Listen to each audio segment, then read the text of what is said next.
چھوٹ مل جائے گی کہ میں کمزور اللہ تھا. تعالیٰ نے جن چیزوں کو آزمائش قرار دی ہے انہی میں ڈالنا بھی اللہ کی اپنی سنت ہے. دیکھیے اللہ کے علاوہ سجدہ نہیں ہوتا.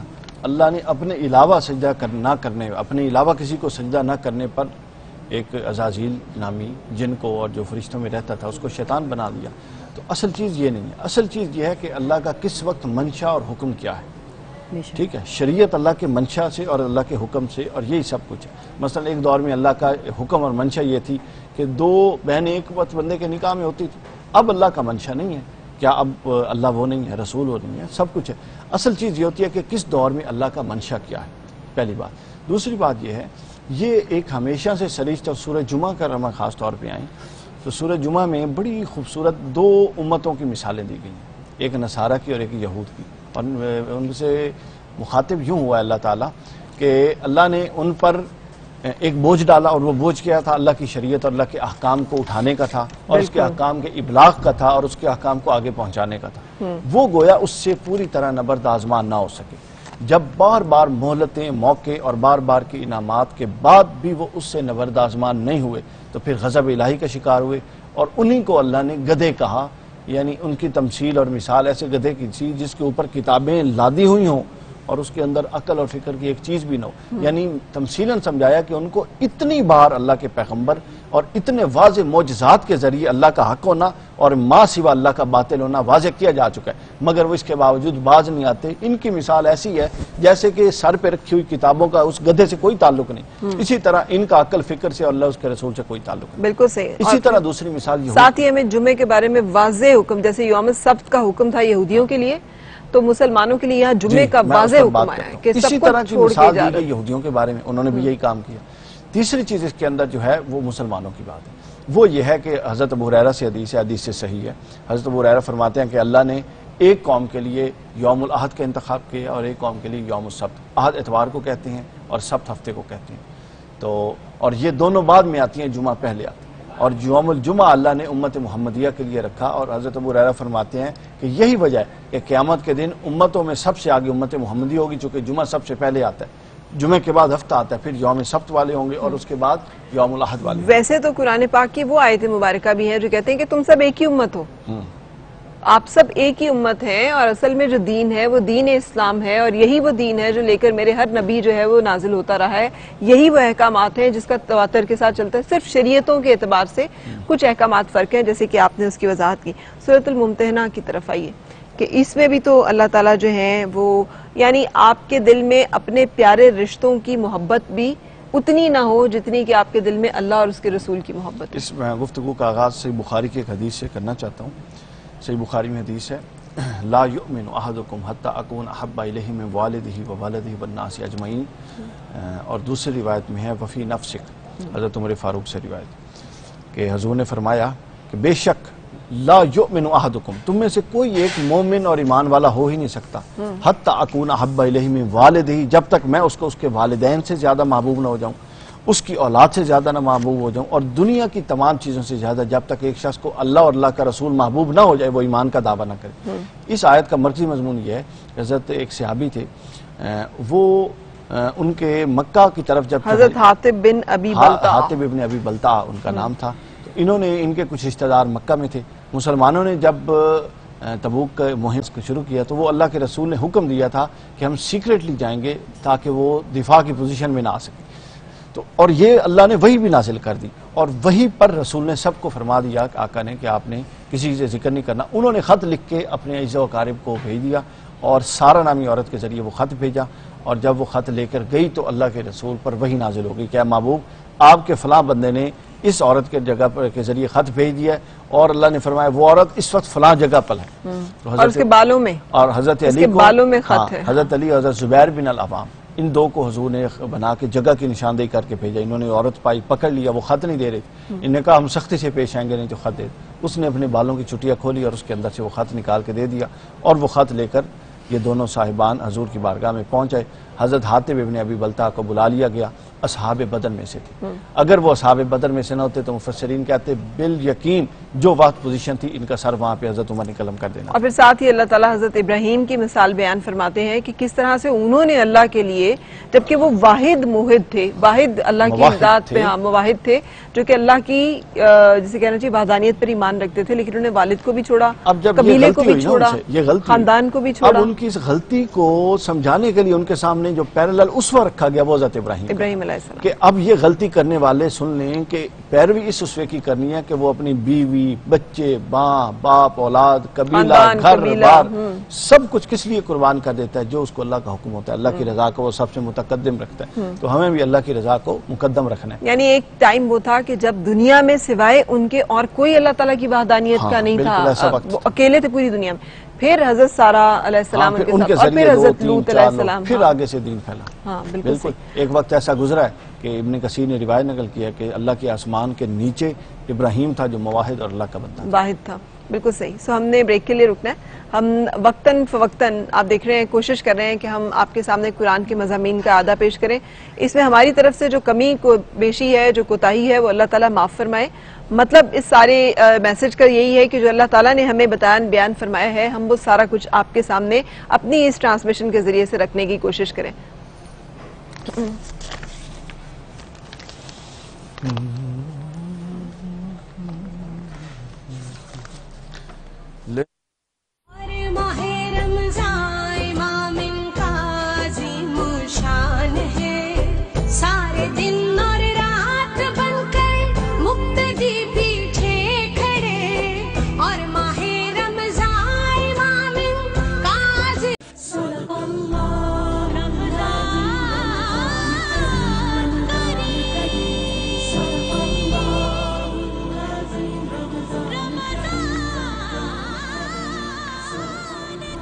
خوش آمدید آپ کو اے پلس کی خصوصی رمضان ٹرانسمیشن میں۔ آج جمعۃ المبارک اور اس کے ساتھ ساتھ 27ویں پارے کی یہ تمام مدنی صورتوں پر مبنی سورہ ہے، 28واں پارہ جو تمام مدنی صورتوں پر مبنی ہے، اور اس میں ہم نے جتنی سورہ مبارکہ ہیں ان کا آپ کے سامنے کوشش کی ہے کہ سمری پیش کریں، جس میں اب باری جو ہے وہ سورۃ المنافقون کی، جو مدنی ایک سورہ ہے۔ اس میں اللہ تعالیٰ نے منافقوں کی جو نشانیاں بیان کی ہیں، منہ پہ کچھ، پیچھے کچھ، سامنے کچھ، اصل میں کچھ، تو اس کے بارے میں یہ تو آج تک ہم لوگوں کا وتیرہ ہے۔ جی ہاں، ہمارے اندر سے اگر کفر و شرک کہیں پہ نکل گیا ہے تو منافقت دار آئی ہے۔ مدنی صورتوں میں جس پر زیادہ تنقید کی گئی ہے وہ نفاق ہے، اور اس صورت کو خاص طور پہ معنون بھی منافقین کے نام سے معنون کر دیا گیا۔ تو اس میں منافقین کی جو آپ سمجھ لیں خلاصتاً 5-6 بڑی کوالٹیز ہیں نا، اس پر اللہ تعالیٰ نے بات کی ہے۔ ایک ان کی ہے سب سے پہلے جھوٹ بولتے ہیں، یہ جھوٹ بولتے ہیں، ٹھیک ہے، جھوٹ، اور وہ حدیث پاک آپ اکثر سناتی ہیں کہ جس نے مطلب جس کے اندر ایک نشانی ہے وہ پوری بیان کیجئے، وہ تو میری فیوریٹ حدیث میں سے اس کہ اس کا ہماری روزمرہ زندگی سے تعلق ہے۔ کہ منافق کی 4 نشانیاں ہیں، بات کرے تو جھوٹ بولے، امانت رکھی جائے تو خیانت کرے، اور لڑائی جھگڑا کرے تو گالی گلوچ کرے۔ ہاں جی، جب بولے جھوٹ بولے، امانت رکھوائی جائے تو خیانت کرے، لڑائی جھگڑے پہ آئے تو فحش کلامی پہ اتر آئے، اور وعدہ کرے تو وعدہ خلافی کرے۔ اور حضور نے فرمایا اگر کسی میں ان 4 میں سے ایک ہے تو گویا اس میں نفاق کی ایک علامت موجود ہے۔ تو پہلی علامت ہو گئی جھوٹ، دوسری علامت ہے مکر، ٹھیک ہے۔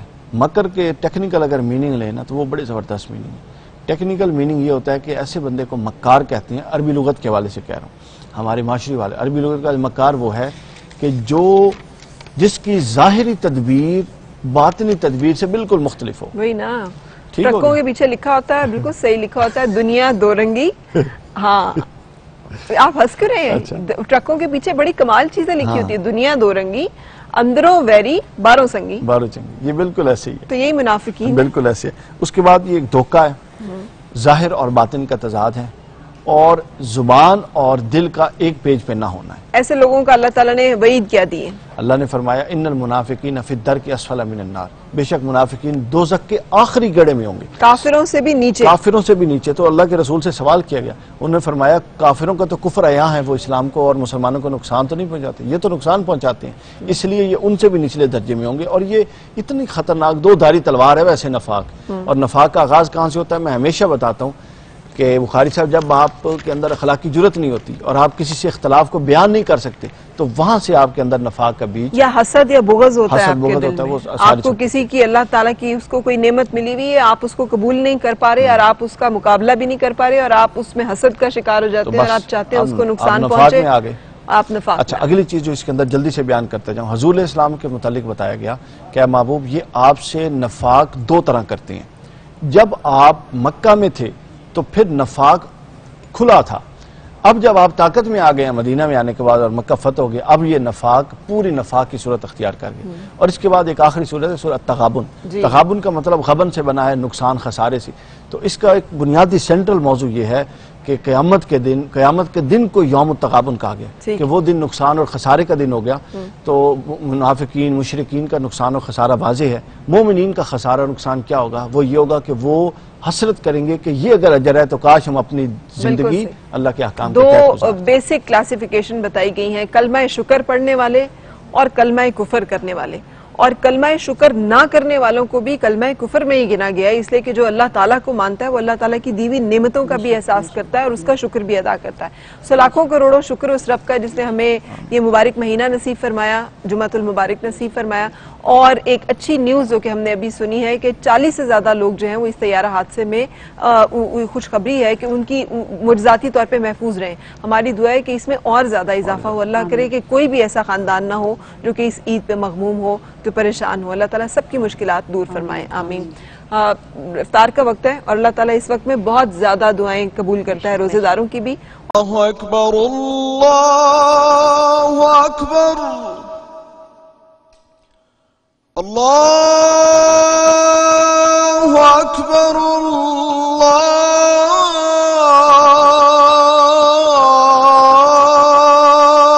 اکبر اشہد ان لا الہ الا اللہ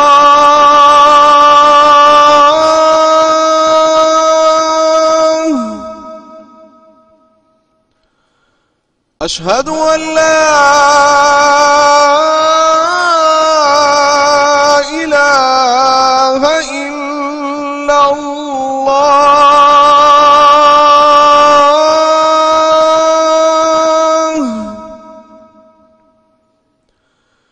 اشہد ان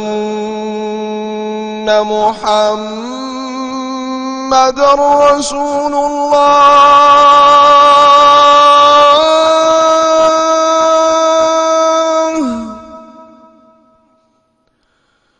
اشہد ان محمد رسول اللہ حی علی الصلاة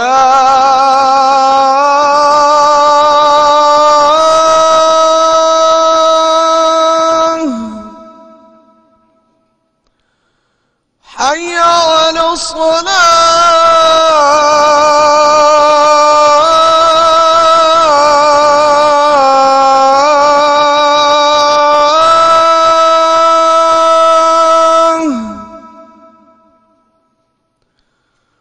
حی علی الفلاح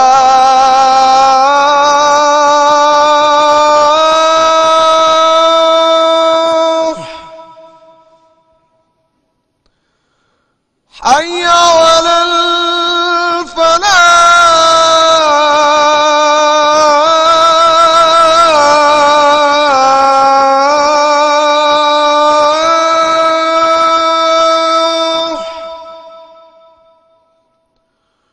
اللہ اکبر اللہ اکبر لا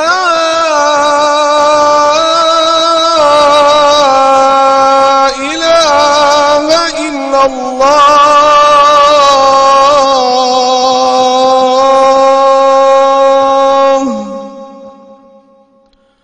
اللهم رب هذه الدعوة التامة والصلاة القائمة آت محمدا الوسيلة والفضيلة والدرجة الرفيعة وابعثه مقاما محمودا الذي وعدته وارزقنا شفاعته يوم القيامة إنك لا تخلف الميعاد.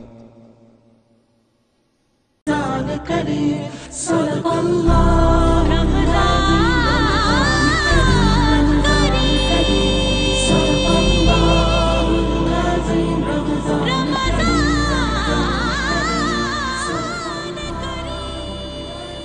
خوش آمدید. اور جمعۃ الوداع کی یہ اسپیشل ٹرانسمیشن بھی اپنے اختتام کی طرف.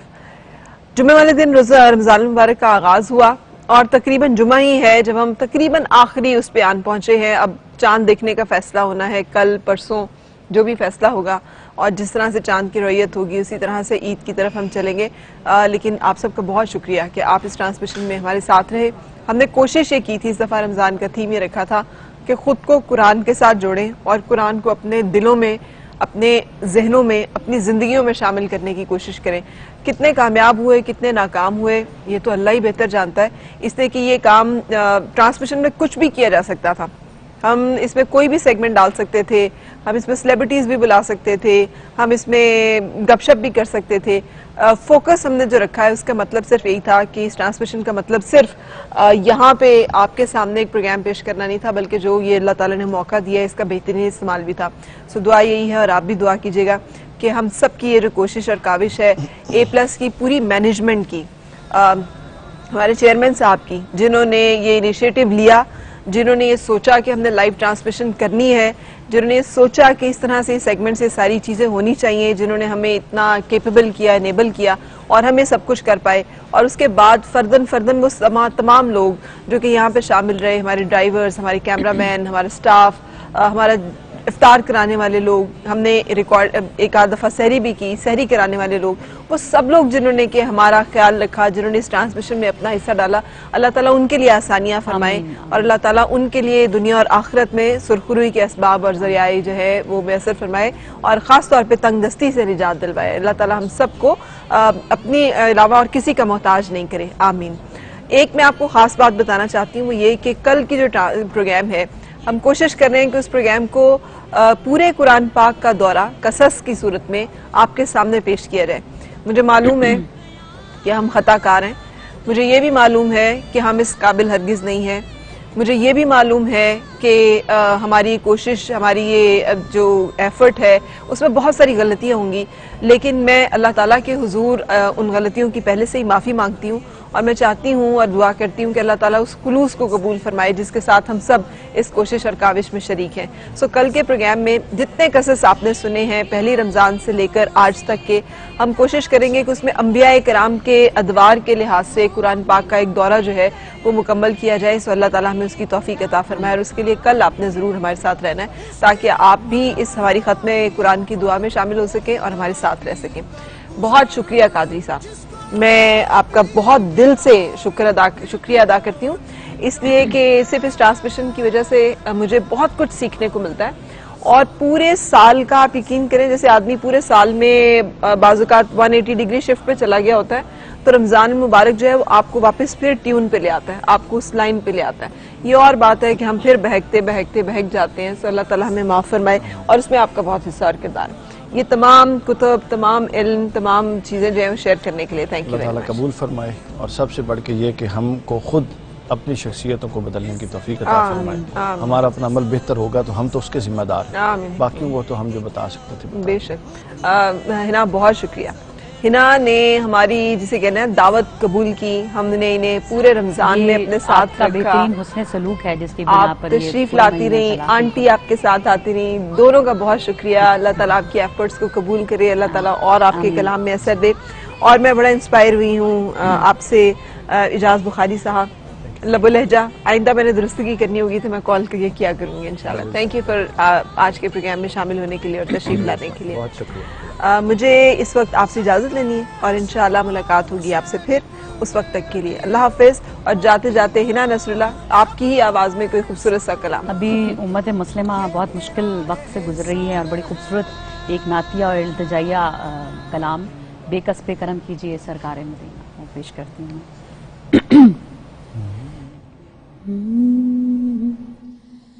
بے کس پہ کرم کیجئے